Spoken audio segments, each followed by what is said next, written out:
Deputy CM Pawan Kalyan ఆదేశాల మేరకు TIDCO chairman Vemulapati Ajay సూచనలతో 100 ఏళ్ల చరిత్ర కలిగిన సర్వేపల్లి మూలస్థానేశ్వర స్వామి దేవస్థానం సర్వేపల్లి గ్రామ పంచాయతీ పరిధిలో సర్వేపల్లి గ్రామానికి ఈశాన్యంలో ఉన్నటువంటి శివయ్యను అదేవిధంగా శివాలయానికి సంబంధించిన కోనేరును బొబ్బేపల్లి సురేష్ నాయుడు పరిశీలించారు. ఈ సందర్భంగా ఆయన మీడియాతో మాట్లాడారు. ఈ కార్యక్రమంలో స్థానికులు పినిశెట్టి మల్లికార్జున్, సందూరి శ్రీహరి, పాబోతు వాసు, చిట్టిబోయిన నవీన్, సర్వేపల్లి రవి తదితరులు పాల్గొన్నారు. అందరికీ నమస్కారం.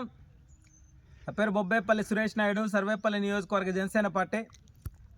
సర్వేపల్లి నియోజకవర్గంలోనే సర్వేపల్లి గ్రామం అన్నా, సర్వేపల్లి గ్రామ పంచాయతీ అన్నా ఒక గొప్ప పేరు కలిగినటువంటి నియోజకవర్గం పేరు గ్రామం.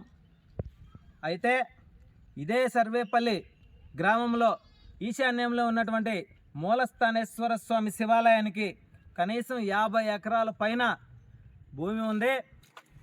ఉత్సవాలప్పుడు ఇదే కోనేరులో తెప్పోత్సవం చేస్తారు.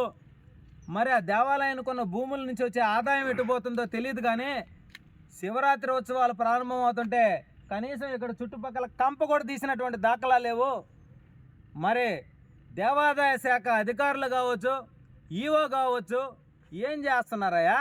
మీకేం కనపడలా? ఏడా సర్వేపల్లి అన్నా, సర్వేపల్లి నియోజకవర్గన్నా ఎందుకు అంత చిన్న చూపు మీకు?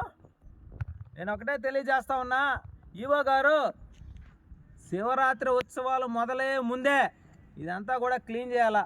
ఇటు పక్క చూస్తే కర్మక్రతువులు చేసుకునేటువంటి స్థలం కూడా ఉంది. మరి ఎందుకని మీకు అంత అశ్రద్ధ? డబ్బులు ఎట్టబోతున్నాయి? మీ గానుగులకి ఏమైనా పోతున్నాయా? మేమైతే ఒప్పుకోము. మీ వల్ల కాకపోతే చెప్పండి, మేము చేపిస్తాం. ఈ విషయాన్ని స్థానిక సర్వేపల్లి కూటమి శాసనసభ్యులు సోమిరెడ్డి చంద్రమోహన్ రెడ్డి గారి దృష్టికి కూడా తీసుకువెళ్తాం. వెంటనే ఈ కంపంతా తొలగించేందుకు మా వంతు మేము అడుగులు ముందుకు వేపిస్తామని చెప్పి మనస్ఫూర్తిగా తెలియజేస్తా ఉన్నాం. ఈరోజు మరిన్ని అప్డేట్స్ కోసం మన HN9 టీవీ ఛానల్ ని సబ్స్క్రైబ్ చేసుకోండి.